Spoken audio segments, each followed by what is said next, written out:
Hello, everyone. Hello. Cindy Drozda here.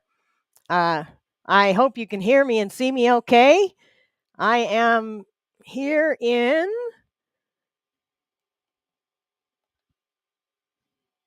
here we are,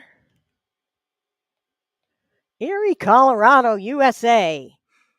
And there's a lot of North America north of me, it seems like. I am streaming to Facebook, YouTube, and Twitch today. And this is episode 6 of the Bottle Stopper series that Tod Raines and I have been doing for the last 6 episodes, 3 for him and 3 for me. And I get to close things out today. I'm on Facebook, YouTube, and Twitch here. And I am not seeing Facebook comments live in the software. So if you're on Facebook, I might be able to see it in the comments, I hope, on the other screen. But please ask your questions, make your comments. I see lots of people here. Okay. So, yeah. I'm here on all 3 platforms. That's great. And there's Tod, who is the other bottle stopper guy. And we've been doing, oh, good, Tod. Thank you for trying that on Facebook. For some reason, I wasn't seeing any Facebook comments. So I thought I wasn't getting them. All right, technology is going to get me in the end anyway. So before we get going, I want to go through a couple of things coming up, as I like to do usually. And greetings, everyone. All the usual suspects are here. Glenn, good to see you. And Ian, always great to have you here. And everybody else who's been checking in, I really appreciate you being here. David, good to see you. Oh, and Paul from across the pond. Yeah, this is a worldwide thing here. Uh, you can be on a live stream from everywhere, anywhere. Roy, good to see you. All right. So great to have everybody here. And and John. John's the guy who always has the great jokes on the live sessions. Uh, all right, so let's get going here and see if I can master my technology. Tod does every other Friday at 2:30 Central. Tod Raines, Woodturning Tool Store, and I do every other Thursday at 2:00 Eastern. Just to confuse everyone, you can find out about this on our Facebook, our YouTube, and on Tod has them all on his website. All of the 6 episodes are recorded and they stay up as recordings on YouTube and Facebook for me, and on Tod's website and on his YouTube and Facebook. So you can find all of the episodes, and I'm going to be referencing some of the stuff I did before. So yeah, that's where you can find it. I've only got an hour, so I'm not going to be able to go through everything over again. This weekend coming up, that's on Saturday, there's going to be a free sharing and Q&A session. It's a Zoom meeting, so you have to subscribe to my list to get the link for this one. And that is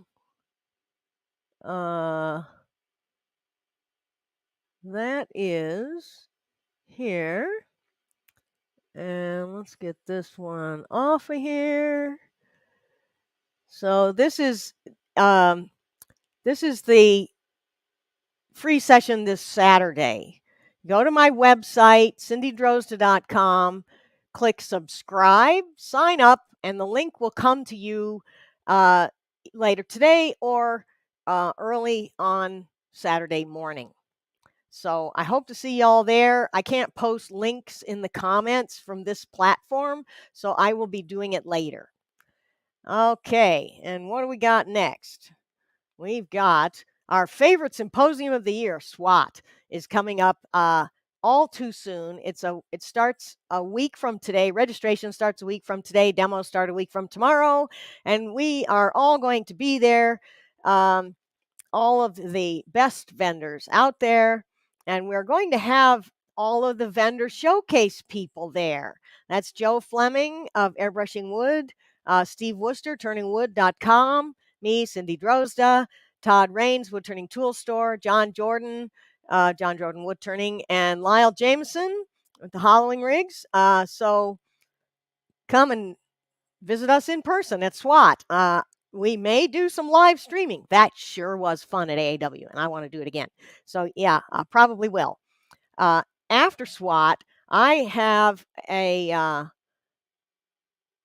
live demo IRD, and I'm doing. There we are. I'm doing a series on lidded containers, and these are online classes. The next live session is Saturday, September 17th, and that's going to be on making this lidded chalice with a natural edge. The whole series is designed to get you instruction on making these 3 types of containers and their finials and pedestals. So session number 1 is the waterfall bowl, the blue one on the left. And then session number 2, I did the finials and pedestals for all 3 of these vessels, or more or less. The lidded chalice with the taller pedestal is on the 17th. And then the lidded hollow vessel, I will be doing its lid and finial in the session because it's it fits into the vessel differently. So I'm going to do it on that session. Oh, thank you, Todd, for some links in the comments there. Very nice. Thank you. That's how to sign up. And yeah, lots of chat there in the comments. So great to see y'all here. And if you have a question for me, I will put it up on the screen and we will talk about it. There's not a whole lot more going on as far as upcoming events. Just to finish off about the lidded container series, you can sign up for all 4 and you get the videos of the first 2 which have already happened. Or you can sign up for number 1 and number 2, which gives you the complete waterfall bowl, or number 3 and number 2, the complete lidded chalice, number 4 and number 2, the complete lidded hollow vessel. So lots of fun here with wood turning stuff.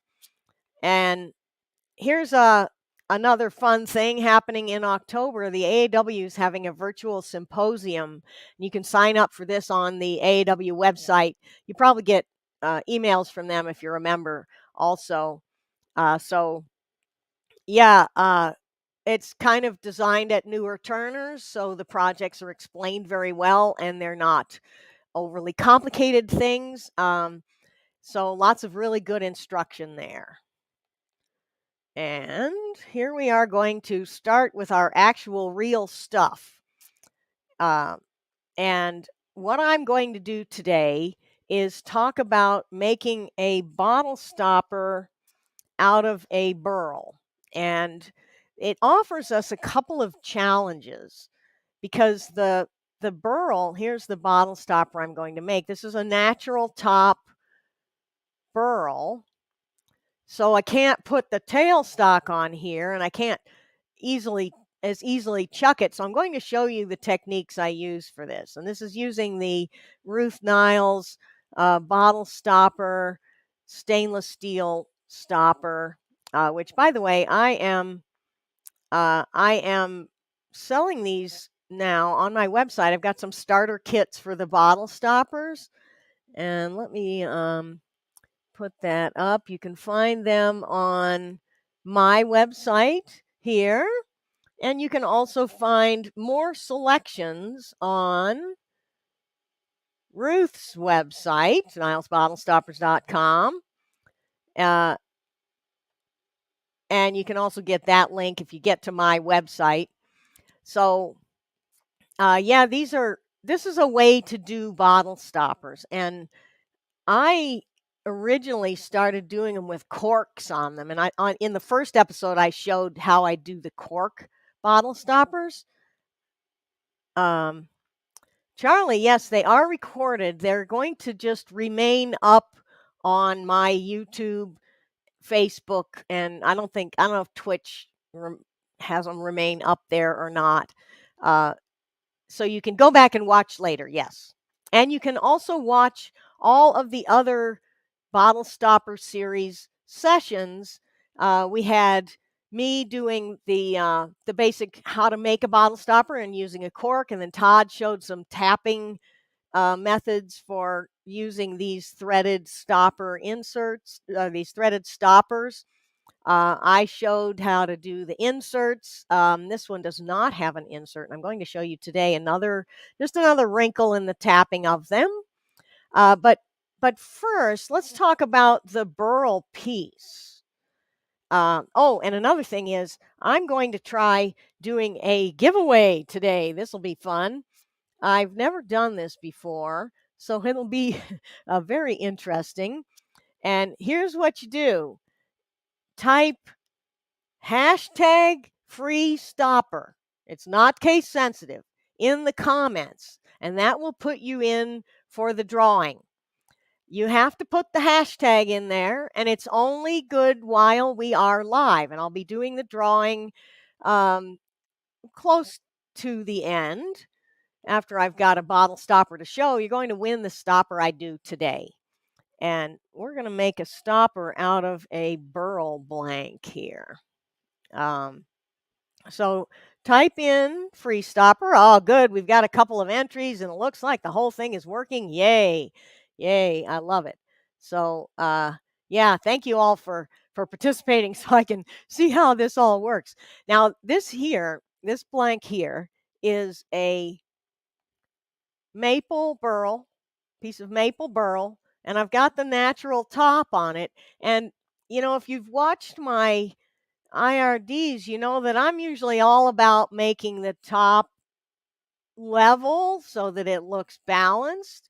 Well, with a bottle stopper, I happen to really like it not level. And if you see some of these other stoppers I've done here, now this one here is fairly level across the top on the natural edge, but this is more like what I'm going to do here now. And I just kind of like the off at an angle. Well, I like them both, but I'm going to do it off at an angle here today. So I've cut my blank to give me the natural top I want. And I've cut it fairly square, and I found the center on this end just to kind of help me line it up a little bit. The challenge here is because this is not something I can just chuck on easily. I've got to put it in the jaws with the natural edge in the jaws. I can't just put the square in the jaws or put it between centers because I don't want to have any tailstock mark on the natural edge part, right? So that's really my challenge here. And what I'm going to do is put the stopper square section that I've cut on the bandsaw in a chuck. And what I'm using here is an Axminster chuck with O'Donnell jaws. Oh boy, we have some trouble. I should have known I would not be immune to this. I can block this user, and I can block that one. I don't know, how do I get rid of these things? It doesn't tell me that I can get rid of them. Anyway, sorry about the spammer here. This is obnoxious. Yep. And I think I've minimized them at any rate now. So if anyone's got comments, questions about this, okay. Here, Charlie, what is a free stopper? A free stopper is free. I'm giving away a bottle stopper. That's what this is. The session today is on how to make a bottle stopper, and I'm going to do a drawing close to the end, and you'll win. Somebody will win the stopper that I'm making. So let's, I guess we can leave that up there for now. And if you type free stopper in the comments with a hashtag in front of it, it puts you in the drawing. Okay, so I have these deep jaws with the Axminster chuck. And any kind of deep jaws that will grip a square so that you're gripping on the whole thing, leaving the natural edge inside the jaws, will work. I happen to have this one. There are others that I also have. My Vicmark's got some deep jaws. Shark jaws will work. So I put it in there, and I've got the center mark on here.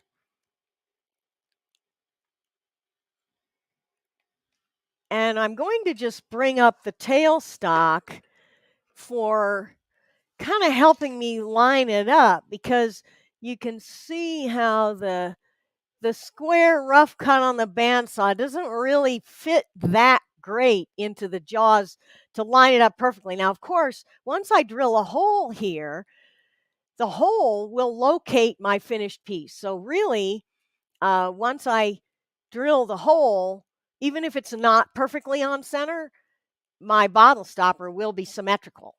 The thing is that if I want to maximize the wood I have here, I don't want to drill the hole, way off center. So I'm just entering a little bit of accuracy into this by bringing up the tailstock to that point, and then I will tighten the jaws. So this just gives me where it's probably kind of lined up on the axis of the lathe. And now I'm going to drill the hole, and I also want to true up the end, because this end was just rough cut on the bandsaw, and I need a nice flat surface to put my bottle stopper hardware up against. So what I'm going to do is start with, make sure my chuck is tight. Start with truing up the end of the blank and finishing off the end. So I've got my tool rest clearing the piece. I got my safety eyewear on, and I'm going to turn up the speed to pretty much all the way. And I'm just taking down the square to round on this blank. And this is not something I need to get accurate at this point. And I'll face off the end here. Let's get a little closer.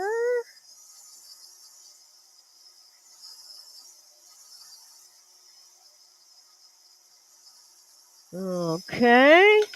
I'm facing off the end with my gouge. And what I'm going to do is slightly undercut this end. In other words, I'm making a slight concave here. And I'll want to check that with a straight edge. And I made it exaggeratedly, extremely concave here. But the point is, I don't want the middle to be high. I want the bottle stopper to seat firmly, the bottle stopper hardware to seat firmly on its rim, so that I don't see a gap where the wood comes to the bottle stopper. Ditto for the mandrel while I'm doing the turning. So we'll just take the parting tool and make a little center mark. Just find the center for the drill bit. I'm going to slow the lathe down to pretty slow here for the drilling. How slow? 300 RPM, maybe?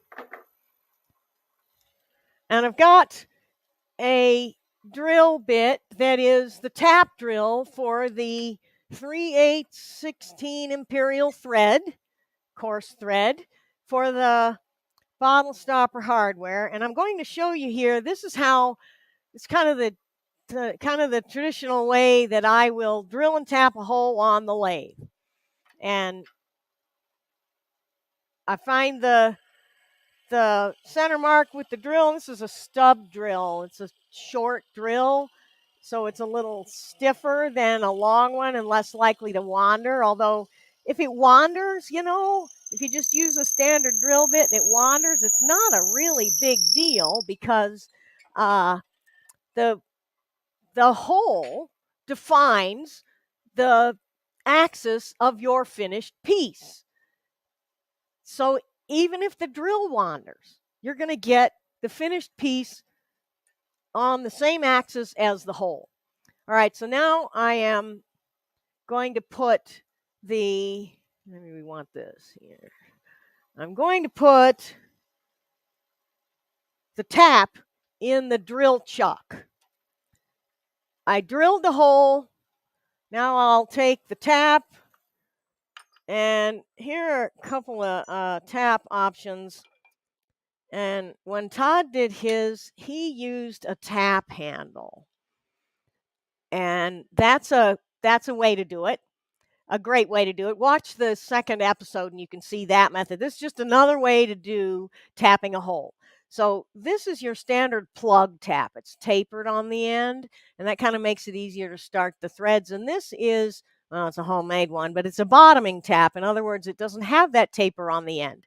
Now, when I tap a hole with this method, where I'm not using a tap handle and the tap guide, what I'm doing is I'm just going to put the tap in the drill chuck, and I find that the tapered threads help a lot with getting the good thread started when I'm using this method. And this is another fast way to do it. Another thing about this is I don't have to buy a tap handle. All I had to do was buy a tap. Now you notice I closed the jaws on the round shank of the tap, not on the square end, because three jaws, 4 facets isn't going to work. So now I'm going to do the tapping with the tailstock loose, and I'm pushing against the tailstock.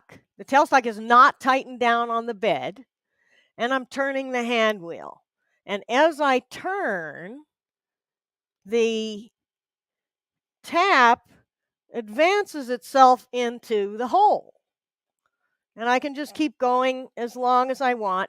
If I do not put this pressure here against the tailstock, it won't thread itself into the hole nicely. What will happen if I don't put some pressure here is that the drill chuck will try to pull itself out of the Morse taper as the tap threads in to the hole. Now, if I was a real stud here, I might turn the lathe on going really slowly to get the tap all the way in. And I'm not going to do that. Okay, so I think we got enough tap threads. What I am going to do, and don't do this at home if you do not have a lathe that will go all the way down to 0. Turning my lathe on reverse, and I'm holding the drill chuck. Tailstock is not tightened down. And I'll just, well, that didn't work, did it?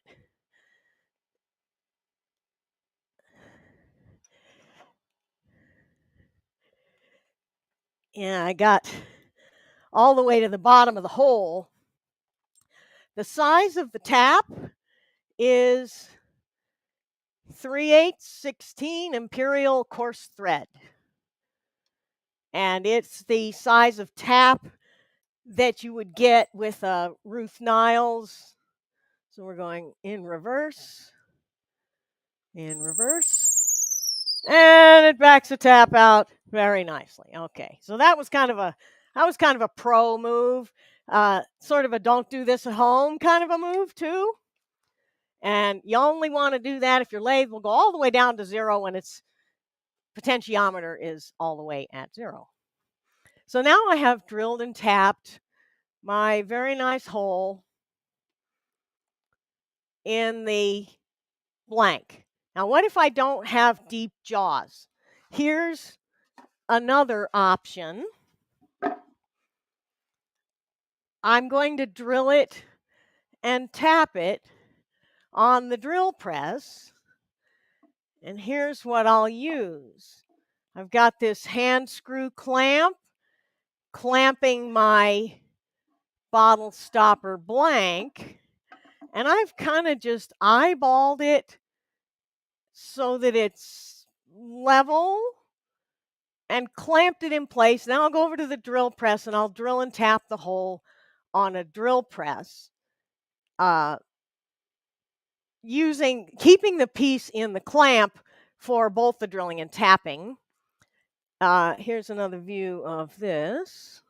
So you can see what I've got here. And so this clamp on the drill press table, holding it by hand to drill a 5/16 tap hole for that tap, that's no problem. And I would on the drill press be using a tap handle to finish the tapping. So that's just another way to do it. And I find drilling it on the lathe to be quite good and quite easy. So now we have our piece drilled, and I'm ready to put it on the mandrel.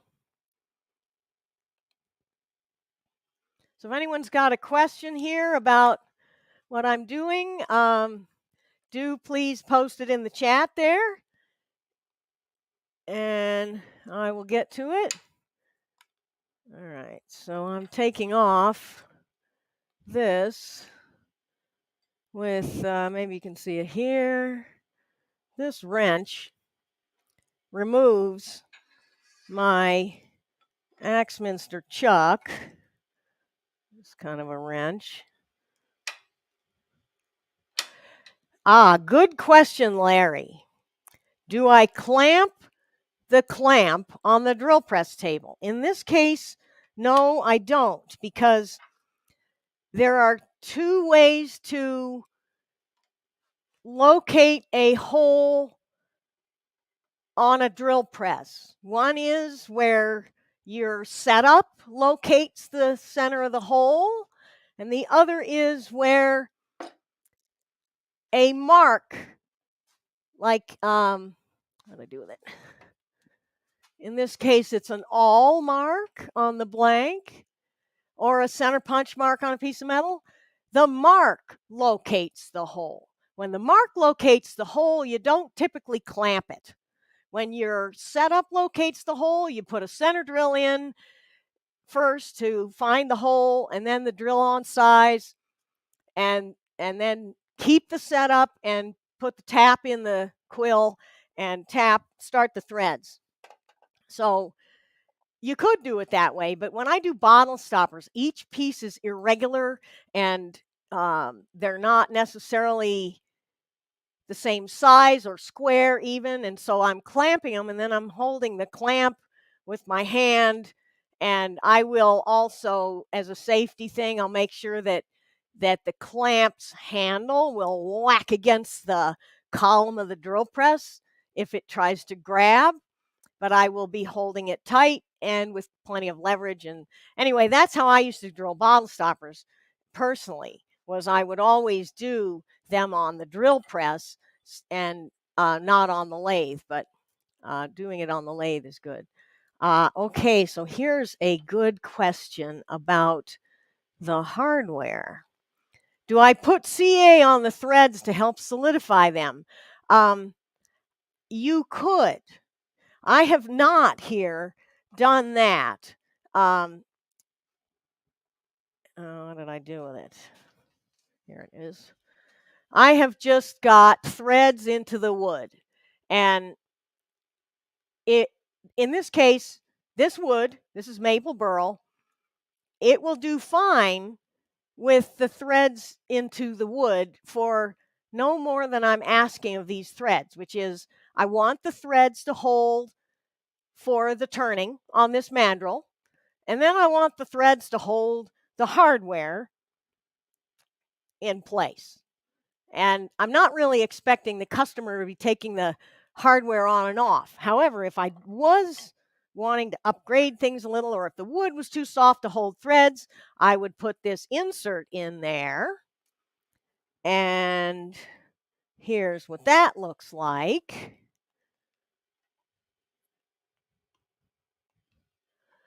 It's a little threaded insert, closed on the end so you don't get glue in the threads. And this is what I put into this one. Same setup, I just drilled and tapped. I would have put the drill bit for this insert in there and put the insert in. And had I drilled it on the drill press, then I would just drill a hole for this insert.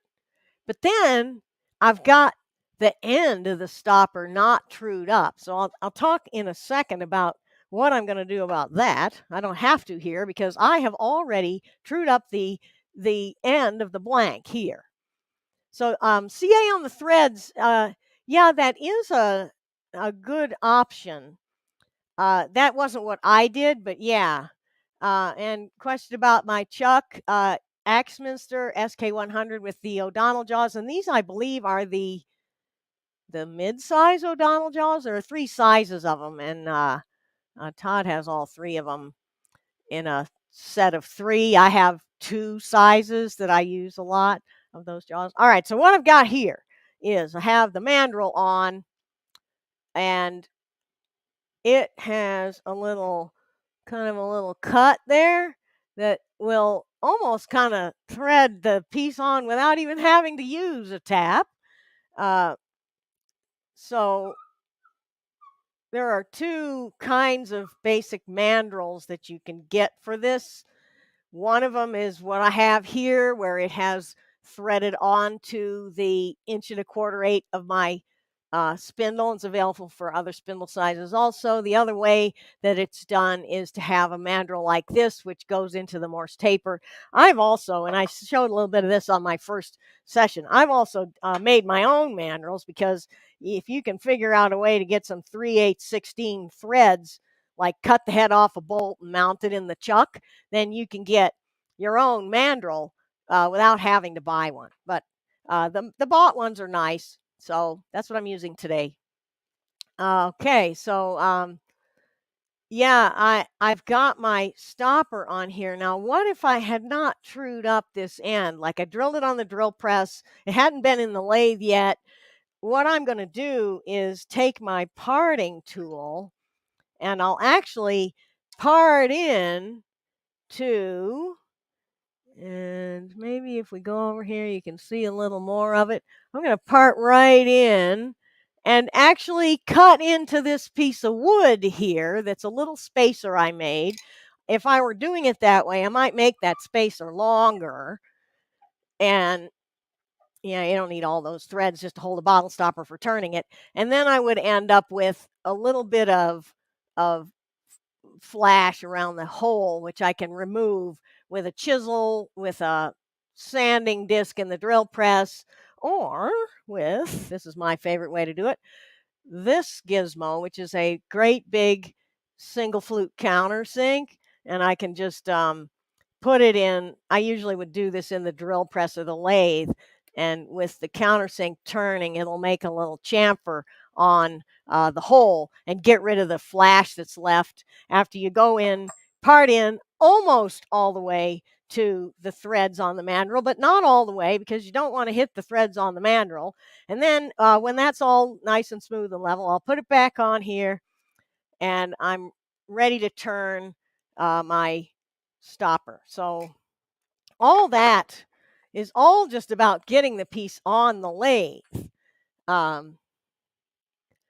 So about the CA and the threads, yeah, it isn't like you just put CA on the threads. What you've got to do is, and I think what I would do first is, before I put the tap in there, I would put water thin CA into the drilled hole. and accelerate it, make sure it's dry so I don't get my tap glued into the hole. And then I would put the tap into the CA reinforced threads or the CA reinforced hole, cut my threads.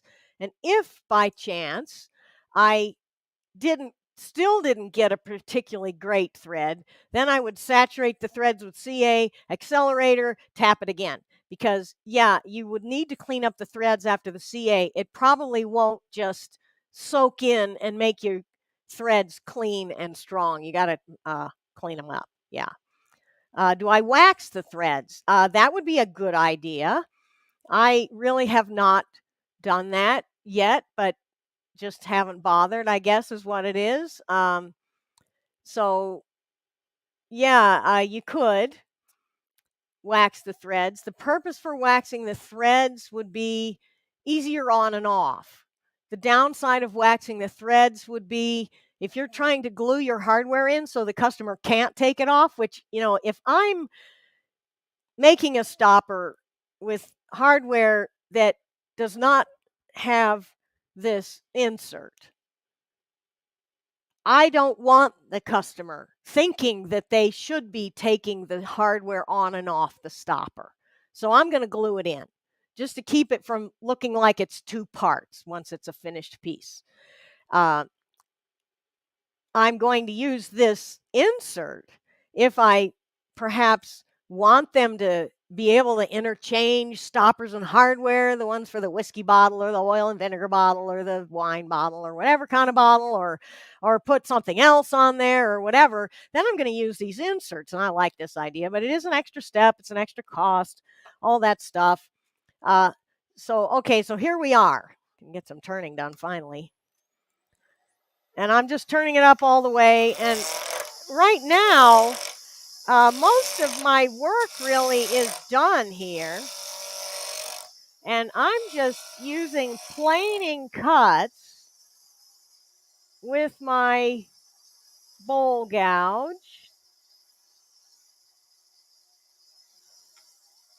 to true up the blank. Natural top there, it's an interrupted cut. So the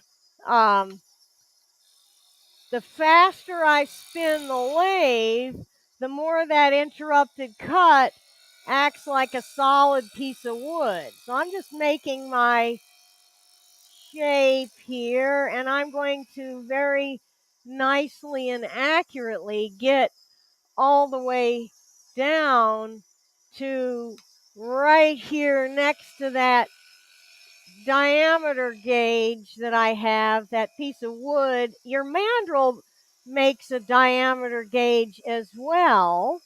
I usually like to have a tiny flat next to it so that I don't cut into the mandrel and there's a little bit of stopper hanging out over the end of the hardware.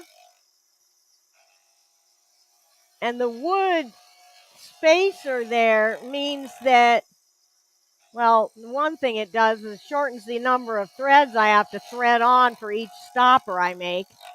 But the other thing it does is if I do happen to nick the spacer with my gouge, I'm not running into steel, I'm running into a piece of wood.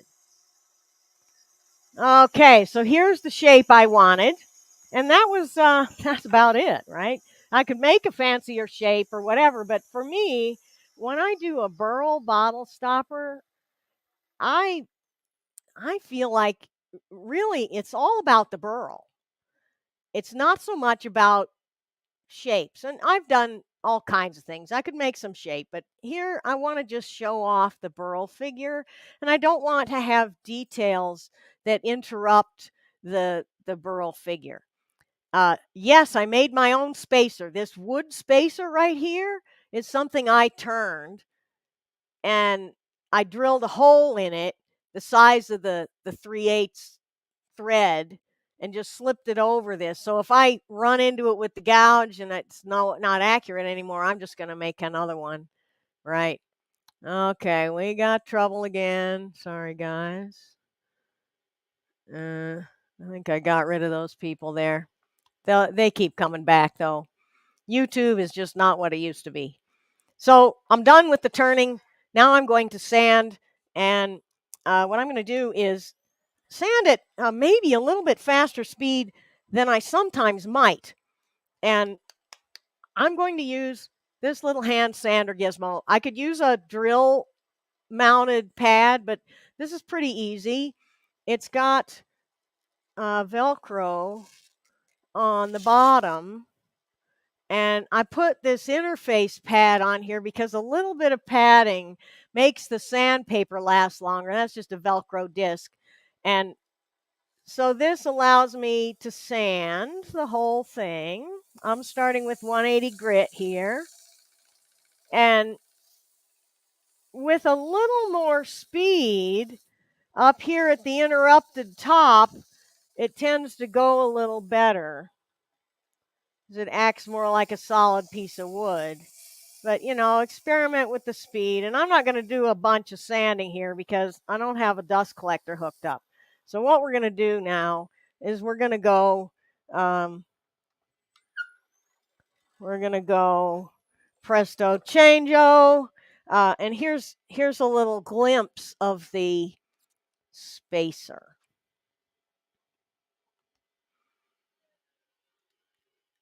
It's just a little washer made out of wood. And here's the result of my sanding. I've sanded all the way to 4,000 grit. The final polishing is with this Abralon material. It's made for polishing solid surface countertops, and that's a good way to just polish up. And so now my piece is all done, and I want to put some finish on it. What am I going to do for finish is the question. I personally, for burl, want the grain pop of an oil finish. So what I want to use is this stuff here, or similar. It's a tung oil finish. So I'm going to take it off the lathe, and I'm going to use a tung oil finish. And I'll show you one here with that. Just this is one coat of tung oil. Now, if I were going to sell these, I might be putting more than one coat on, but I'm not going to do an on the lathe finish with a natural top or all these little natural voids, because the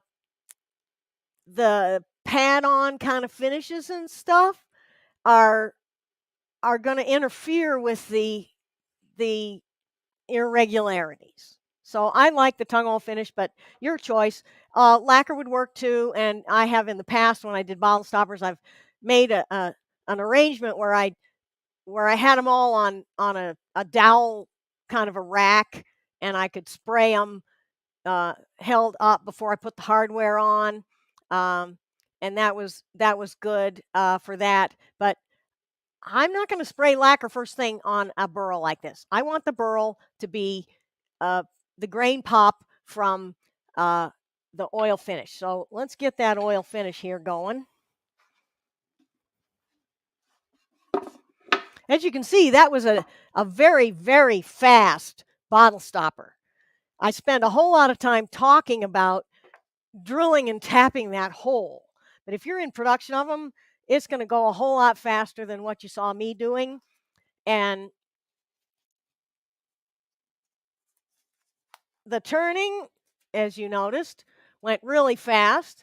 And yeah, I'll do a few iterations of sanding. I'll go 180, 240, 400, 600, and then I'll get these 3 Abralon grits, 1,000, 2,000, 4,000. Okay, so here is the $1 million question. How much do you usually sell this product for?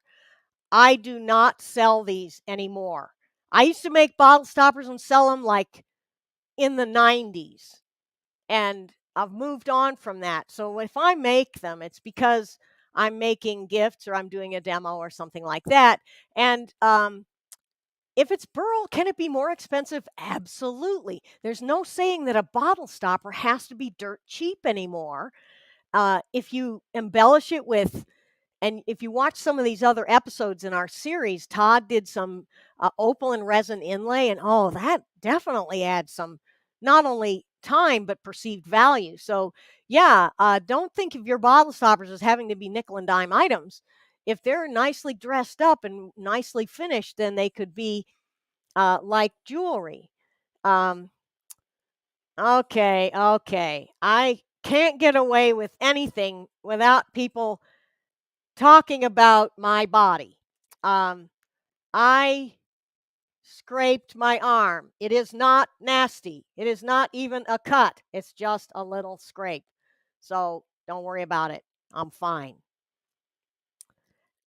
Okay, Doug has $20 to $50, and yeah, the wood's going to make a difference. The venue's going to make a difference. I was just at this show over the weekend, and I was selling these things for $120, and I thought, oh, most woodturners would say that was a big high price for that item.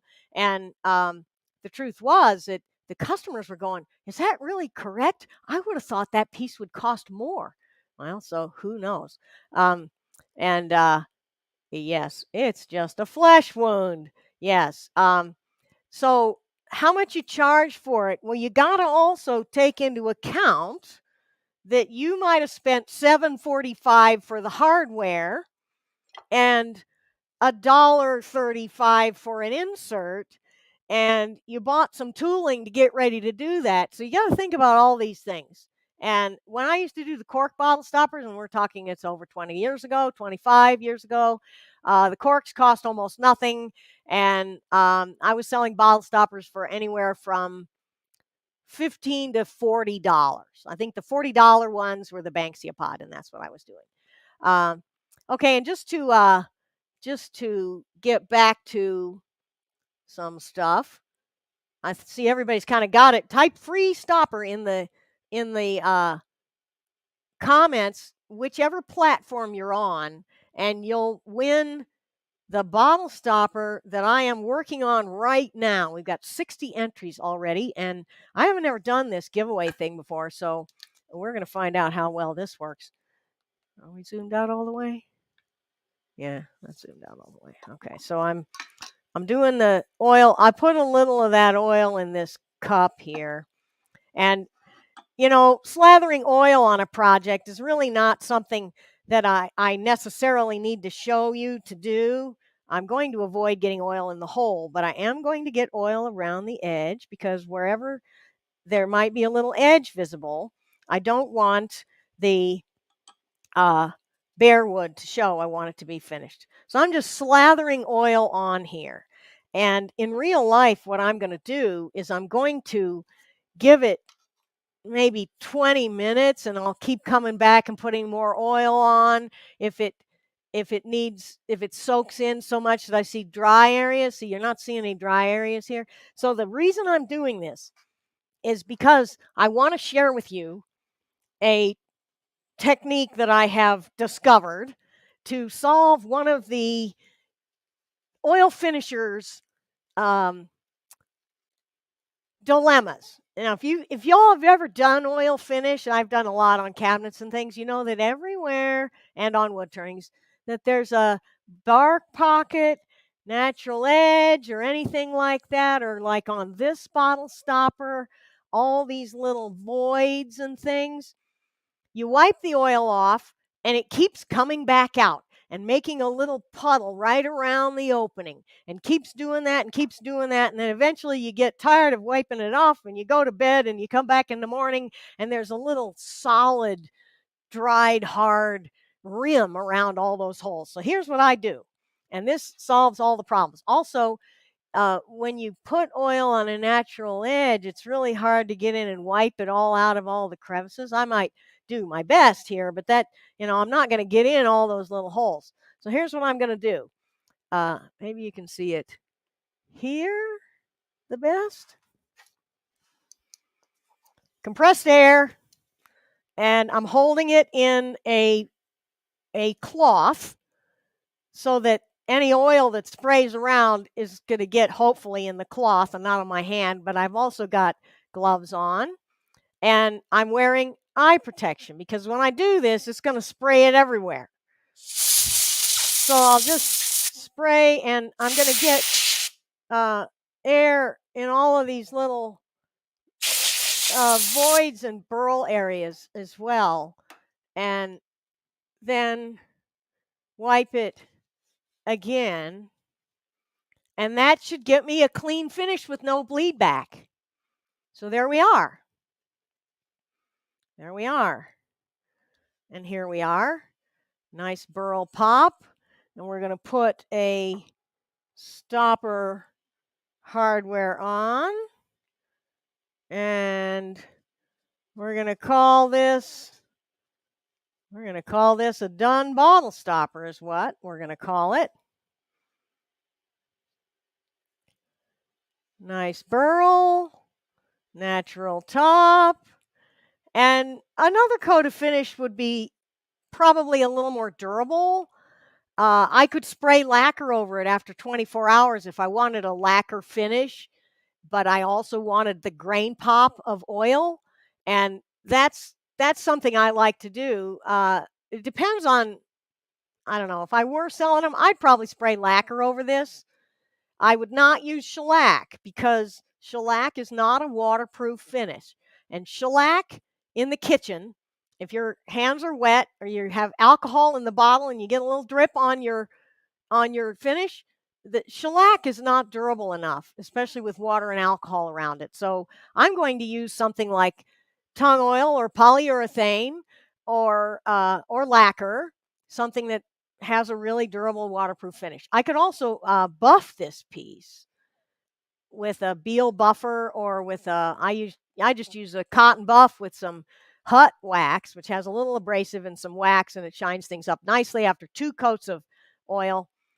So anyway, I'm stalling around here, aren't I? It's about time for us to do our drawing. And let me first, can we show it here? Kind of, sort of, not really. Oh, maybe like this. Almost. There we are. Okay, well, I take my gloves off and get my technology together for the giveaway. Now, if you're on here and you win, you gotta tell me where to send it because I don't have any information on any of you here. So whoever wins this, if I don't know you and know how to find you, then you're gonna need to let me know. So your last chance for the free stopper, and Doug, you gotta put a hashtag in front of it like this and no space. So try again. And all of you who thought that you were going to just enter like 5 million times, the software is too smart for that, and it's going to find you out and only let you join once. So here is our drawing thing. We're going to say, okay, last chance. And in a second, I'm going to do that. Now, don't I have a screen share up there?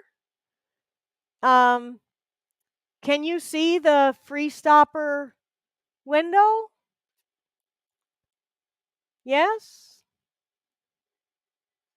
I've got the thing up there as far as I can see it.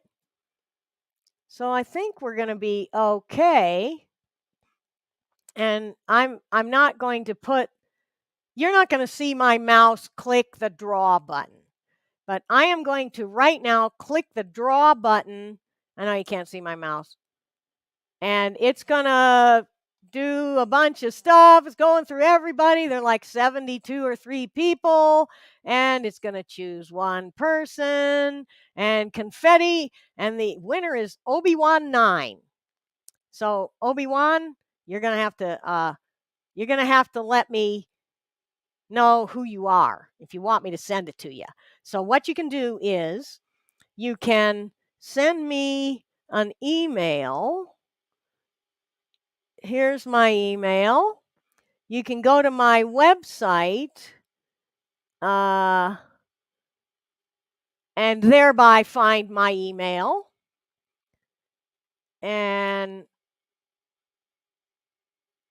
Or you can text me if you know my phone number, which you can also find on my website. So, Obi-Wan, congratulations. Is that Mike OB? Oh, is that right? Well, okay then. Thanks, OB, for being here and for being somebody who I can find contact info for very easily. I will send it to you, and we'll see you at SWAT. Maybe you'll have this this very cool bottle stopper. Oh, I got to stop the screen share. That's what I got to do.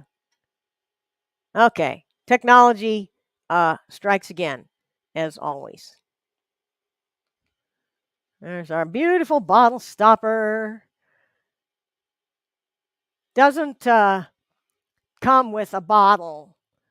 You got to provide your own bottle, and there we go. Hopefully you'll share a drink of it with me. All right. Well, so we're coming right up onto time for our stream to end. So if anyone's got a last question about bottle stoppers and things, oh, and there's Obi-Wan, Obi-Wan 9, right? Looking for Twitch. Yeah, I don't know much about Twitch. You're gonna have to tell me what the experience is like. I'm looking for platforms I can live stream to, and Twitch is a friendly one. Instagram is too difficult to deal with. Twitter, that works, and I can do Twitter. So anyway, OB, thank you for participating, and here you are. So now, does anybody have questions about things here? I'm ready to sign off, and I just want to say one last word, and that is we will see y'all at SWAT, and that's next week. So I may not have any tools to sell, but I'm going to be there, and I will be having fun. So great. Nice to have y'all here, and we'll see you next time. Oh, good question, Ed. Do I sign these? Well, I have to say, right now, these days, I do not sell these. I used to, long time ago. And in those days, bottle stoppers didn't get my signature. Partly that's, well, where? Am I going to sign it? There's no real empty area, hidden area for it. So I never did, but I suppose I could figure out a way to do an unobtrusive signature. The best thing, probably, I think, would be to have the hardware. Like if I was selling these, I'd get my hardware engraved right up here with my company name or my name or something like that, and that would be the branding that the marketing guys like. And Carl, thank you for being here. Carl is now the owner of Niles Bottle Stoppers, and so Ruth is retiring, and Carl's taking over. And so, if you want bottle stoppers, talk to him. We hope that he is committed, like Ruth was, to having everything made in the USA, because that's one of the reasons I go with you guys. Okay, and so we've got a few comments here. So where the stopper bottom meets the hardware. Oh, you mean like take it off and sign it in here? Now that actually would be fine. Sign it on this surface, except for if I if I didn't put the threaded insert in there, then I'm not going to have it removable. I'm going to glue those threads in so that it's not a removable thing. So there's Todd. Bye-bye. He's getting ready for SWAT, so am I.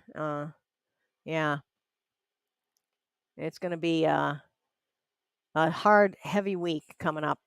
And I do not believe Todd is live streaming tomorrow.